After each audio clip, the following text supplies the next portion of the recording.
But as a husband-wife team, if you don't get out of bed for a similar reason, you're going to struggle to work together. It goes without saying, but welcome to the Real Estate for Real People podcast. So today we're going to talk about something that's kind of tricky. Yeah. Husband-wife teams, couples, people who work together, who also are married, sleep together, that kind of stuff. It comes with its own set of challenges. Yep. Agreed. So we're going to talk about the kind of the pros and cons of working with your spouse today. And I think really it's more generated around spouse as opposed to partner, because this conversation is going to be about two people who live together, work together, play together. So we'll just go from there. So let's talk about some of these hard things that people deal with. So how to effectively work as a couple if one or both of you are people pleasers. Ooh. What are you thinking? First of all, are you a people pleaser? Oh, I'm a huge people pleaser. Are you? Okay. Well, I'm a recovering people pleaser. Okay, I get that. We'll go there. I gained a lot of my self-worth, I guess would be the best way to put that, when I was growing up from my parents, doing what pleased them, what earned favor with them. I wasn't a rebel of any kind. No, that came later. But I think I was that same way as a kid. Yeah. Yeah. And then so in my educational career, I wanted to be on the good side of the parents, because you're both working to the benefit of the child. So most of the time that was, being pleasing to my bosses and the parents and all that. When I got into administration, that was a flip of a switch a little bit. Kind of thankless because you were a person in the middle. Yeah. A person in the middle and had to make hard decisions. Right. A number of which were not always very, what's the word? What's the word I want? They were not very popular. Sure. Right? Because tough things are often not very popular. So I'm a recovering people pleaser, because what I realized is that at some point in my journey, I went over the line of pleasing people instead of taking care of myself and doing what was necessarily right for me. And I think oftentimes one of the challenges is that when you're a people pleaser, you make everything look like it's really good, like everything's smooth, like everybody on social media. Like maybe everybody in your family. So we put on this facade, and that's not necessarily authentic. So I would say I'm a recovering people pleaser. And the way that works into our relationship is that, one, you've helped me do that. You've allowed me to be okay with speaking my own voice and incorporating that in our relationship. And it's made it easier to have difficult conversations as a business owner. Sure. And as a wife of a person who has a 15-year-old in their head. Well, Yeah, I get that. Well, how about you? Do you consider yourself a people pleaser? I can see myself when I was growing up, definitely people pleaser. Could never do anything right for one of my parents and could never do anything wrong for the other. And so that made an interesting dichotomy there. But I think that's probably how I got all of my positive affirmations in the beginning was, being the white knight for mom, because there was, very seldom was there anything positive from dad. So yeah, I can definitely see that. I don't know if the switch flipped for me or when, but I tend to really enjoy those tough conversations now. And I think I mean, you've said it before. It almost feels like a sickness because it's just one of those things that you get so comfortable feeling uncomfortable that not a lot of people really want to ever be there or go there. So, but it's turned into something that I enjoy because I can kind of get to the root of the matter with people and see if we can fix what's broken or help or anything like that. So, as I think back about our paths coming to this marriage and this partnership and this business, I think we both carried that people-pleasing piece into our first marriages. Oh, absolutely. Rescuer, bubble wrapper, me. And neither one of those things facilitated a healthy relationship then. Right. And so we've learned from that and allowed each other to grow in that. So I think that's, one of those opportunities for a life lesson there. Yeah, agreed. Well, and it had a heavy cost. Yeah. And that was exactly what I was going to say. All of those lessons come with a heavy cost, especially because both of our marriages ended in a divorce. Yep. And I guess the ultimate failure there would be not learning those lessons. Agreed. And carrying those things into marriage number 2 to avoid marriage number 3. So yeah, I can see that being correct. Yeah, for sure. Huge. So it can be a challenge to give honest, constructive feedback and do it in a way that doesn't tear your partner down. But for me, it's always been, I guess the challenge for me has been, how do I do it better every time? Right. And it horribly in the beginning, right? Because it just sounded like accusations in the beginning. But as soon as you start to realize that you can give constructive criticism and the delivery of it is probably the most important piece, even more so than your words. I learned early on in my former church life that some leaders had a way of literally, beating you with your own fists. And when they're done, you say thank you, because it was just this, like these light bulbs went off but it was hard to listen to, but the end result was very enlightening, and you could see a path correction at that very moment. Give me an example. So I'm, let's see, an example. So I'm in a meeting and I've done some things that were wrong for the organization. And the person that's talking to me has the ability to kick me to the curb completely. But through the conversation and through seeking first to understand, then be understood, he asked a lot of what seemed to be now very thoughtful questions. They seemed totally terrifying at the moment. But those conversations satisfied him to the point where he didn't kick me to the curb. But at the same time, it was a complete game changer for me, because I got to see the need for a course correct.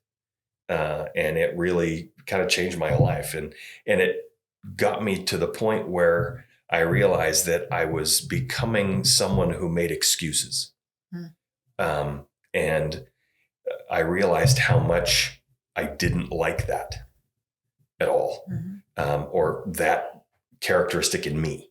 So I definitely have a much lower tolerance for people who are excuse makers or who pawn their mistake off on someone else like it's someone else's problem all the time. I have a really hard time with those people. My dad had a hard time with people who lied, right? And I'm not a big fan of liars either, but I understand why people do that. But man, the excuse makers really have a hard time with that, because there's an absolute lack of accountability there.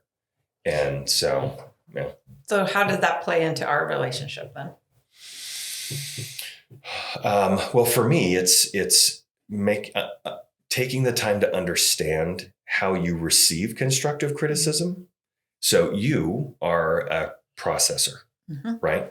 And it takes a while for you to come to the conclusion that you are okay or not okay with an idea, but you got to think it through. So I know that if I have a big thing that I need on the table, I start planting seeds weeks, sometimes months in advance. And the piece there is patience and not wanting to just rush in and have that conversation, right? So one of the things that we talked about just a couple of weeks ago, I really need to control the questions about finances at 10 and 11 o'clock at night. Right? Yeah, big problem. And I don't know why my finance brain turns on at that hour, but it does. And so to fire you up. When you do that, the answer is always no. Right. Yeah. So to fire you up at 10 o'clock or 11 o'clock at night because my finance brain kicks in and all of a sudden I'm asking questions, it makes it so that I can sleep, but you can't. Right. And I realized that's wrong. Right. It was wrong to do it that way. So there's little lessons that I'm constantly learning about how to have the conversation, when to have the conversation, and that patience is probably the most important piece of that is plant that seed, especially if you're a processor, right? To have that conversation, but then to just let it sit and marinate. One of the things we'll talk about later is the controlling person. And there's a whole element there of just letting control sit and give that power to somebody else and not take it back immediately if it's not happening the way you want to see it happen. But we'll hit that later. So one of the things that I think we've done well is understanding our why, right? Simon Sinek talks about, understand your why. And for us, that why would be, basically for us, it's why we get out of bed in the morning, right? As a husband-wife team, if you don't get out of bed for a similar reason, you're going to struggle to work together. Agreed. Right? It's one of the things that I think has been kind of a jewel in the crown for us is we're pulling in the same direction as opposed to pulling apart, right? Because we each want our different thing. We know that the whole reason we opened up this firm, this real estate office, is to give agents a place to go to be taught well and to be educated and to be loved and to be appreciated. And so for us, it's, we didn't open up this firm so that we could make money and get rich.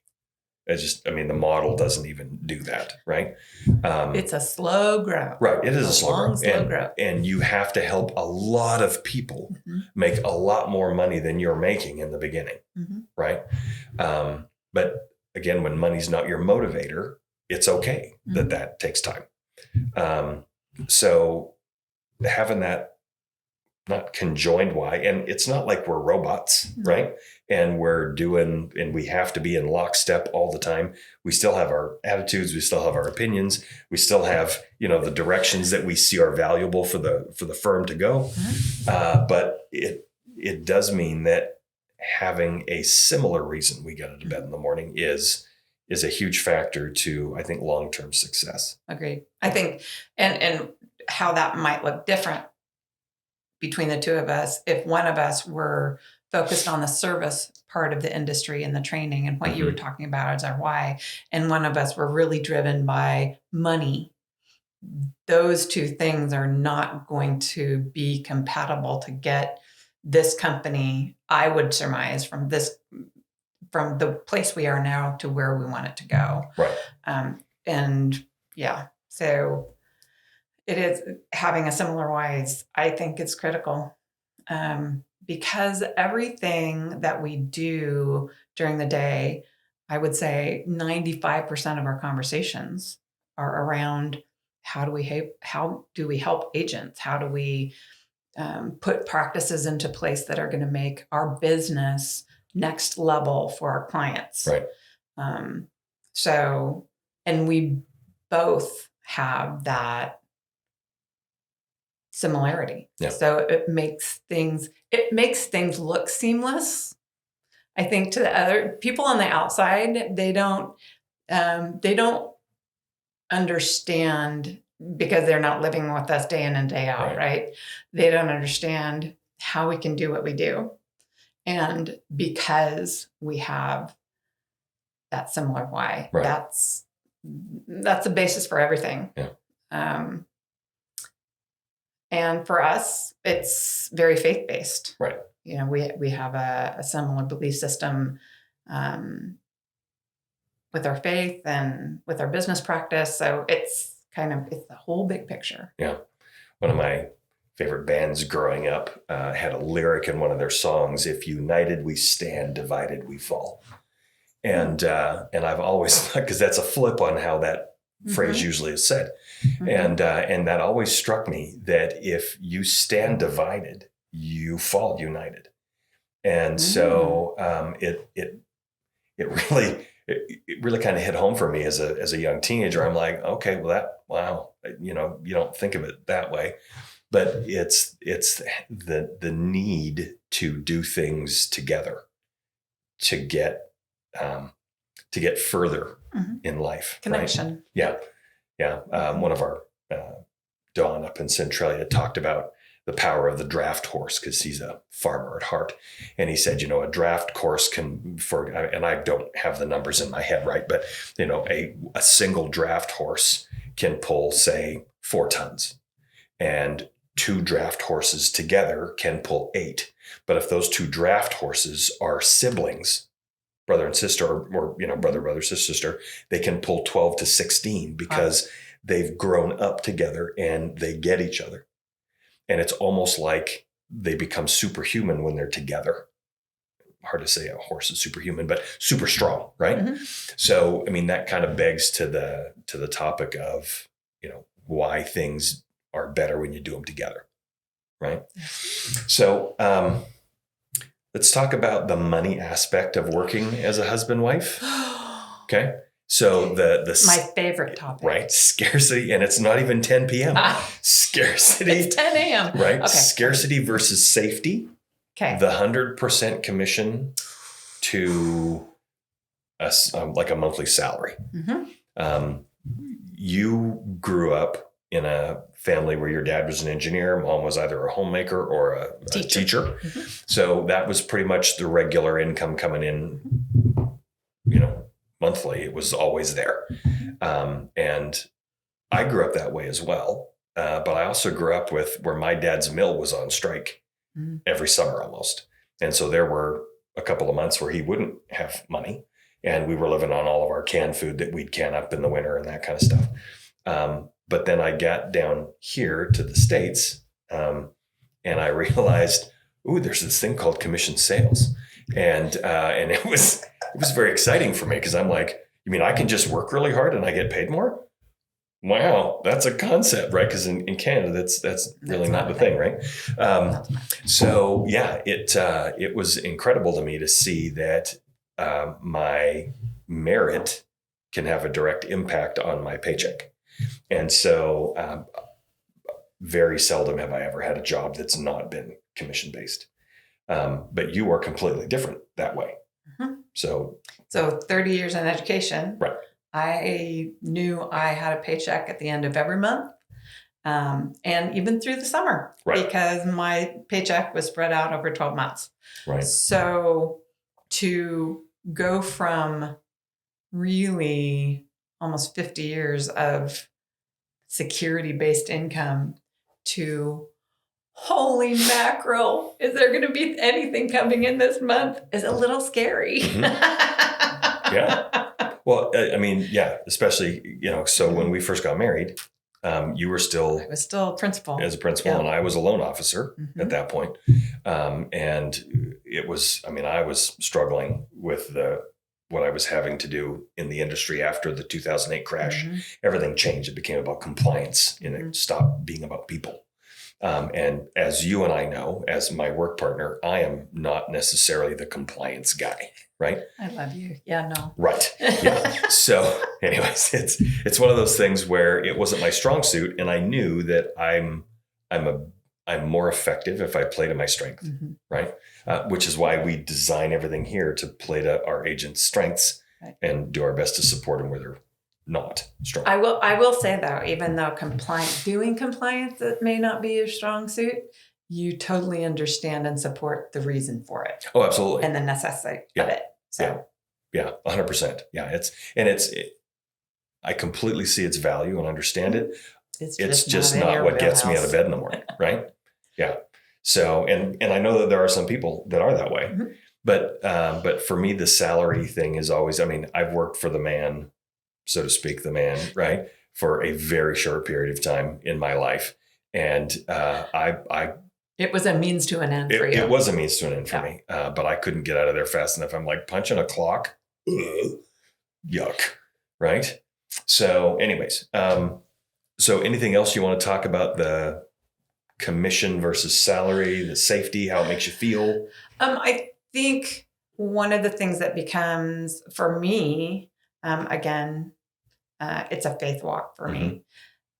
There is never, and because of that, I believe there's never been a time that we haven't been able to pay our bills. Right. There's never in all the years that we've been doing real estate. Sometimes we've had help along the way, Mhm. not going to lie, but the provision has always been there. And so just like with anything else, when you have repeated experiences, it becomes your belief. Right. And I know from my experiences that we work really hard, and when our focus is in the right things, everything else is taken care of. So when our focus is on our agents or our focus is on our clients, all the rest of the needs are taken care of. So that has been something that I have held on to over the last 6+ years.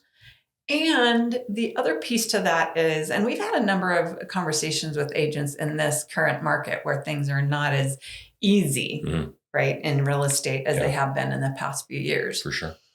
One of the things that if real estate is really your passion or your commission-based profession is really your passion, then at some level you've got to burn the boat. Right.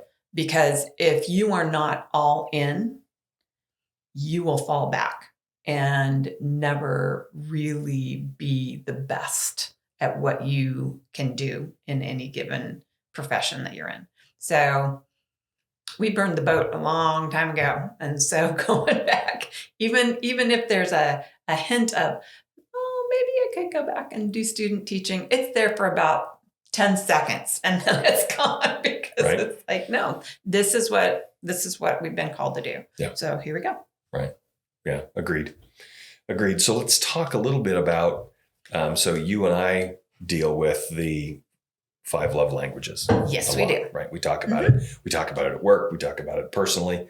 So how does that affect how you should be interacting with your spouse who you work with, live with, sleep with, play with, right? How do you make sure that well, first of all, let's talk about the 5 love languages. I was going to say, what right? are they? So words of affirmation, Yep. acts of service, Yep. gifts, quality time, and physical touch. Yes. Okay. Obviously, we don't do physical touch in the workplace. No. So that's going to be a different thing in the workplace. But in our personal life, Mhm. even though it is about work, we each have a love language that's our primary and then a secondary. Correct. So what's the value of knowing your spouse's primary love language and their secondary? And so what's the value of knowing that and why is that important? So a couple of things about love languages. I think it's really important to remember that we receive things differently. And my primary love language is words of affirmation. People pleaser. See the connection there? Right. Right. And my secondary is physical touch. I'm a hugger. That's, kissing babies, all that. But if those are my primary, I need to remember that whomever I'm interacting with, those may not and probably are not their primary languages. So in order for them to receive love, it needs to be given in a way that they receive it. So if it's acts of service, for example, Mhm. I'm going to do things for that person. I'm going to show them acts of service.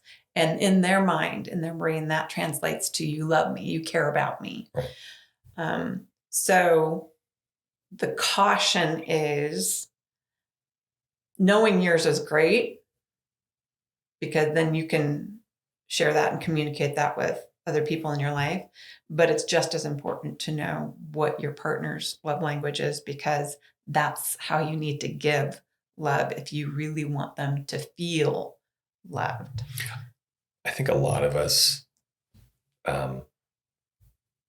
give love in how we want to receive it. Agreed. Right? So if I'm an acts of service guy, I look for or I praise via acts of service. And if that isn't your love language, then it kind of falls flat, right? We've had awards meetings here at the office, and there are some people who absolutely love that.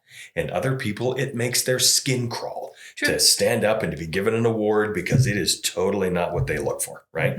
And to watch that almost cringeworthy moment really kind of woke me up to the fact that we need to pay closer attention to that concept in the workplace, right?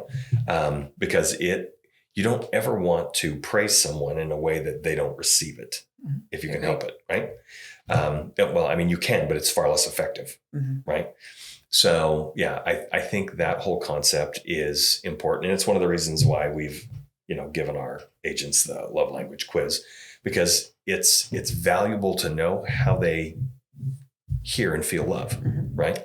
I found it really interesting, but not surprising, that none of our agents had the primary love language of gifts and things. True. Not one. Right. Most of them had primary and secondary of acts of service and quality time. Right. Yeah. So, well, yeah. And I think a lot of that it fits with our industry, really, to be productive and successful in this industry. Yeah, absolutely.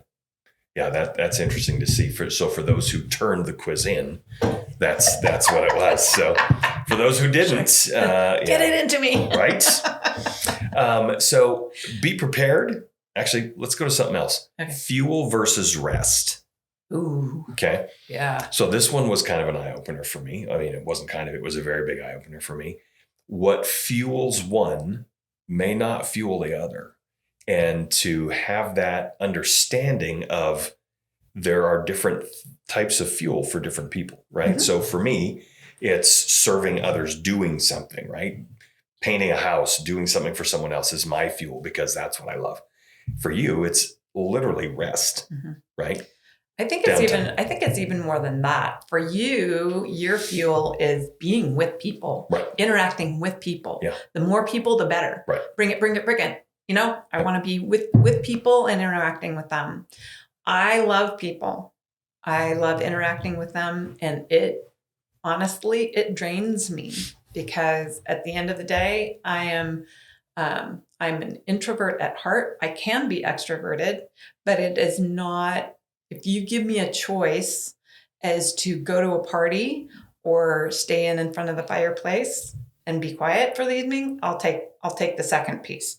Not that I don't love the people at the party, but that's just not what gives me joy as much. Right. Well, I like it when I get to the party, sure. But so it's not that, but at the heart of who I am. And I think the biggest challenge is to be okay with that. Right. I feel guilty because oftentimes, and I've had to learn, it's an ongoing lesson, not to feel guilty when I have to say, I'm done for the day. I can't, I got to take some time off. You, on the other hand, are motivated. You can go 24/7, 365, I think, until you hit a wall. Right. There is a point that you hit a wall, sure. but it's not very often. And so, yeah, not feeling guilty about those differences, I think, is one of the biggest challenges of working and being with your spouse. And not just, I think that's with partners and spouses outside of this business. Right. Recognizing that there are differences, and that doesn't make one person less than, another person more than. Just being okay with all of it is the biggest piece. Yeah. And not using that against the other person. I think that comes down to guilt versus permission. Agreed. Right. Yeah. So you have to have this conversation and recognize what your spouse's fuel is. Mm-hmm. And then you have to give them permission. I have to give you permission to not come out and go to that event or do this or do that with me, and have you stay at home guilt-free. Mm-hmm.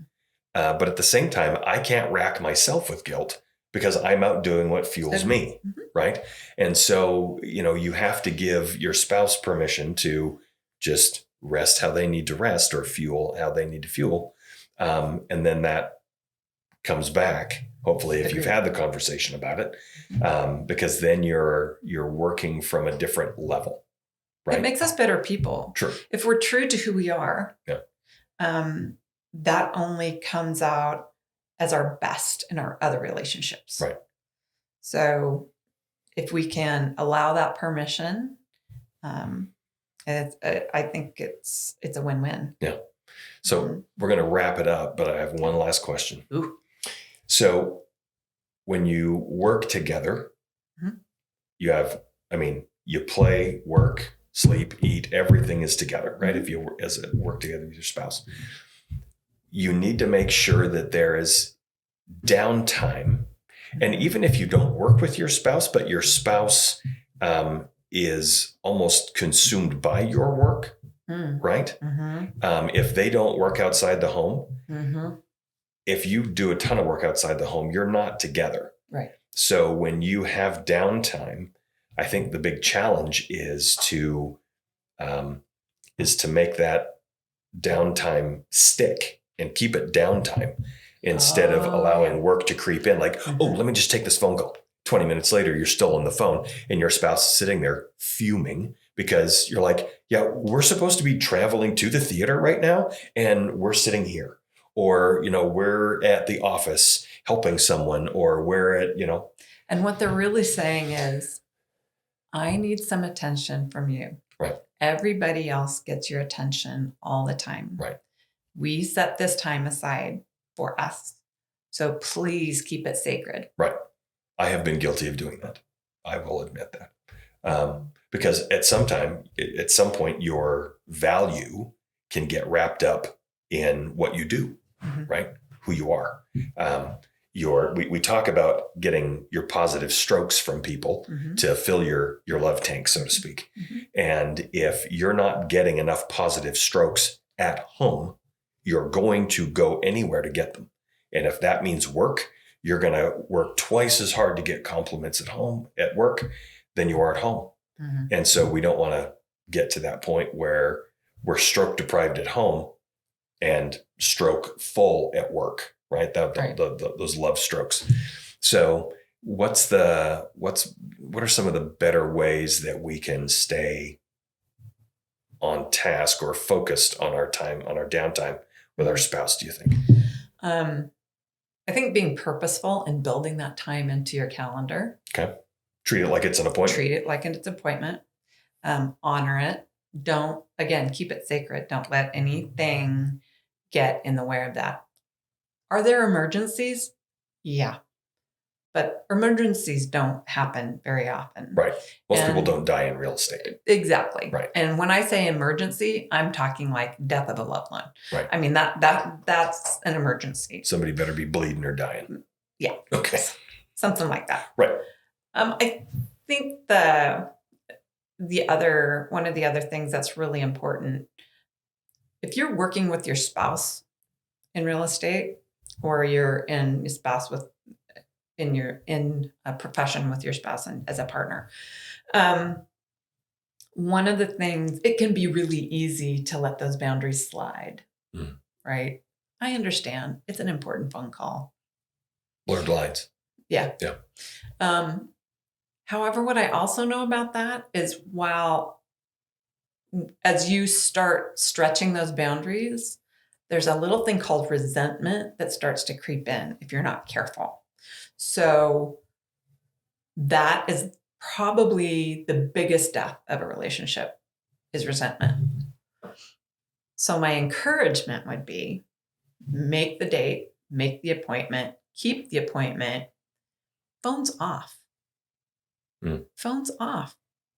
There is nothing that's going to happen. And if it makes you feel better to put a voicemail on that says, I'm on a date with my spouse right now, I'll call you back when I can, and then change it back on, of course. But, turn it off.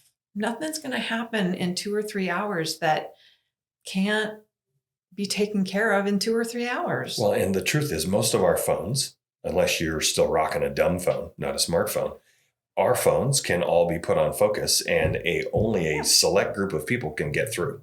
Right. So if you have an emergency list, keep that emergency list, but they're the only people that get through. Right? Exactly. So you don't have to completely ignore people. Right. So you can't use that as an excuse, right? I have to keep my phone on because what if this person calls? As long as your 78 agents are not on that emergency contract. Yes. Yeah. I would agree. Yeah. It would, again, bleeding or dying, right? So it's family or someone who is having a problem right now. You're going to keep them on that list. Yeah. And the nice thing is you can pop people on and off that list anytime you want. So we have the technology to do that. So it's smart that we start using that. Yeah. Right. When you're going on a vacation, go on a vacation. Not a workcation? Not a workation. Not a staycation? No. Okay. Well, maybe a staycation. But Unplug. In any event, unplug. Get somebody in real estate, get somebody who can cover whatever's going on in your business. Again, there are very few circumstances that you shouldn't be able to get things covered so that you can be fully present with your partner, with your spouse. And at the same time, if you're doing that, have your business tied up in a nice package, right? Oh yeah. Don't leave a box of snakes and monkeys for whoever's going to fill in for you, because that's a mess. Yeah. Right. And chances are they'll never do it again for you if you do that. Right. Yeah. So be kind. Yeah. Always be kind. Yeah, for sure. Okay. Well, good. So anything else that we need to talk about as we wrap this up? Just to remind everybody, please subscribe, comment, like this podcast. We would appreciate it. Smash that button, as they say. Smash that button. As somebody says, I don't know who. Anyways, so thank you for your time. Yes. See you next week. I am always learning Or in stuff. the next few minutes. Yeah. Right? Okay. Either way. Okay. Talk to you later. Bye.